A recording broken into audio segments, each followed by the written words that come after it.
وعلیکم ورحمۃ اللہ وبرکاتہ۔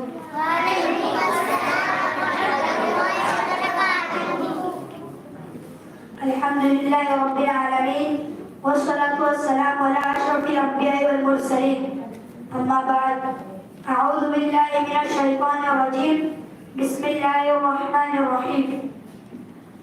یا ایھا الذین آمنوا لا یسخر قوم من قوم عسى أن يكونوا خيرا منهم ولا نساء من نساء عسى أن يكن خيرا منهن ولا تلمزوا أنفسكم ولا تنابزوا بالألقاب بئس اسم الفسوق بعد الإيمان ومن لم يتب فأولئك هم الظالمون۔ محترم صدر انجمن، مہمانان گرامی اور میرے عزیز ساتھیوں، آج کے اس بزم سخن میں میری تقریر کا عنوان ہے گالی گلوچ ایک سنگین جرم۔ زبان انسان کے جسم کا ایک اہم جز ہے۔ زبان کی حفاظت پر ہی دنیا اور آخرت کی کامیابی کا انحصار ہے۔ زبان کے اچھے استعمال سے دونوں جہانوں کی زندگی کو چار چاند لگ جاتے ہیں، اور اگر یہی زبان بے لگام ہو جائے تو انسان ذلیل و رسوا ہو جاتا ہے۔ قیامت کے روز اکثر لوگ زبان کے ناجائز استعمال سے کی وجہ سے جہنم کو رسید کیے جائیں گے۔ اس لیے اللہ تعالیٰ نے مومنوں کو اپنی زبان کے ناجائز استعمال سے منع کرتے ہوئے فرمایا کہ اے ایمان والو، کوئی قوم دوسری قوم کا مذاق نہ اڑائے۔ ممکن ہے کہ وہ ان سے بہتر ہو، اور نہ کوئی عورت دوسری عورتوں سے ہو سکتا ہے کہ وہ ان سے بہتر ہو، اور نہ اپنے لوگوں پر عیب لگاؤ، اور نہ ایک دوسرے کو برے ناموں سے پکارو۔ ایمان کے بعد فاسق ہونا برا نام ہے، اور جس نے توبہ نہ کی وہی اصل ظالم ہے۔ محترم سامعین، زبان کی آفت میں سے ایک چیز جو ہمارے معاشرے میں بہت بری طرح پھیلی ہے وہ ہے گالی، جو کہ ایک سنگین اور خطرناک گناہ ہے۔ آج ہمارے معاشرے کی اکثریت گالی کو اپنا تکیہ کلام بنا رکھا ہے۔ ان کی گفتگو کی ابتدائی گالی سے اور اختتام گالی پر ہوتا ہے۔ اکثر لڑائی جھگڑا اور اختلافات کا آغاز بھی گالی سے ہوتا ہے۔ اگر کوئی دو شخص آپس میں لڑ پڑے تو ایک دوسرے پر گالی کی بوچھار کر دیتے ہیں۔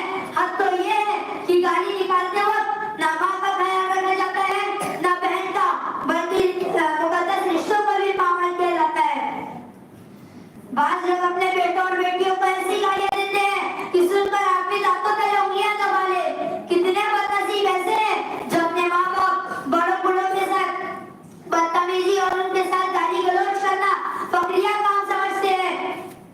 بعض لوگ اپنے نوکروں کو روزانہ گالیاں دیتے ہیں اور پوچھنے پر کہتے ہیں کیا کرے، بغیر گالی کے مانتے کہاں ہیں۔ اسی طرح بہت سے لوگ ایسے ہیں جو اپنی بیوی کو گالی دینا اور ان پر بیتوکی زبان چلانا اپنا حق سمجھتے ہیں۔ کہیں نہ کہ وہ اندیش لوگ مردوں تک کو گالیاں دینے سے گریز نہیں کرتے، جبکہ ان کا معاملہ اللہ کے حوالے ہو چکا ہے۔ افسوس صد افسوس ہے ان نامیات دین کے رہنماؤں اور دین کے مبلغوں پر جو برسر ممبروں میں خراب بھی گالی گلوچ اور طعنہ کرتے ہیں، جس سے عوام دین سے متنفر ہوتی جا رہی ہے۔ یاد رکھے کہ اس گالی گلوچ، طعنہ زنی اور سب و شتم کی وجہ سے جو دنیا میں آگ لگے گی اس پر تو جلیں گے، آخرت میں بھی اپنی نیکیاں انہیں دینی پڑے گی جنہیں وہ گالی دیتا تھا۔ ایک مرتبہ ہمارے رسول صلی اللہ علیہ وسلم نے صحابہ کرام سے پوچھا کہ بتاؤ مفلس کون ہے؟ صحابہ کرام نے جواب دیا، اے اللہ کے رسول صلی اللہ علیہ وسلم، مفلس وہ ہے جس کے پاس درہم و دینار اور مال و متاع نہ ہو۔ تو آپ نبی کریم صلی اللہ علیہ وسلم نے فرمایا، نہیں، میری امت کا مفلس وہ ہے جو قیامت کے روز اللہ کی بارگاہ میں حاضر ہوگا، دنیا میں نمازیں پڑھتا ہوگا، روزہ رکھتا ہوگا، زکات ادا کرتا ہوگا، لیکن ساتھ ہی ساتھ اس نے کسی کو گالی دی ہوگی، کسی پر بہتان باندھا ہوگا، کسی کا مال کھایا ہوگا، کسی کو مارا پیٹا ہوگا، کسی کا خون بہایا ہوگا۔ یہ سب مظلومین اللہ کی بارگاہ میں مقدمہ دائر کریں گے، چنانچہ اللہ کے حکم سے اس کی نیکیاں ان میں تقسیم کر دی جائیں گی۔ پھر جب اس کی نیکیاں ختم ہو جائے گی تو اللہ تعالیٰ ان مظلومین کے گناہ اس کے حصے میں ڈال دے گا اور اسے جہنم کی آگ میں پھینک دیا جائے گا۔ محترم حضرات، اس حدیث سے ہمیں یہ معلوم ہوا کہ اگر کوئی شخص کسی کو گالی دیتا ہے تو گویا اپنی نیکیاں اسے دے رہا ہو اور اپنی عبادت ضائع و برباد کر رہا ہے۔ آج اپنے معاشرے میں ہم سب کو گالی دینے سے مکمل کوئی گالی دے تو کوشش کرنی چاہیے کہ اس کا جواب گالی سے نہ دیا جائے بلکہ اپنی زبان کو محفوظ رکھا جائے، کیونکہ فرشتہ آپ کی طرف سے جواب دے رہا ہوتا ہے۔ چنانچہ نبی کریم صلی اللہ علیہ وسلم کی مبارک زندگی کا ایک واقعہ ملاحظہ فرمائے۔ سعید بن مسیب رحمۃ اللہ علیہ سے روایت ہے کہ نبی کریم صلی اللہ علیہ وسلم بیٹھے ہوئے تھے، آپ کے ساتھ صحابہ کرام بھی بیٹھے ہوئے تھے۔ ایک شخص نے ابوبکر صدیق رضی اللہ عنہ کو برا بھلا کہا اور اذیت دی تو ابوبکر صدیق رضی اللہ عنہ چپ رہے۔ اس نے دوسری بار اذیت دی، ابوبکر صدیق رضی اللہ عنہ چپ رہے۔ جب اس نے تیسری بار اذیت دی تو ابوبکر صدیق رضی اللہ عنہ نے اس سے بدلے میں کچھ کہا۔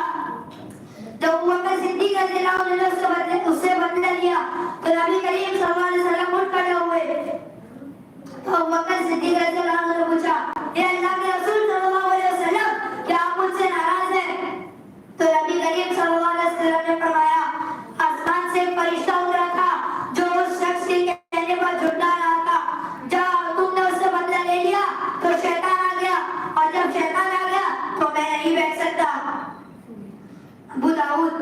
لہٰذا ضرورت اس بات کی ہے کہ ہمیں ایسے تمام امور جن سے کسی مسلمان کو اذیت پہنچے اجتناب کرنا چاہیے، بلکہ خصوصی طور پر اپنی زبان کے استعمال پر احتیاط برتنا چاہیے۔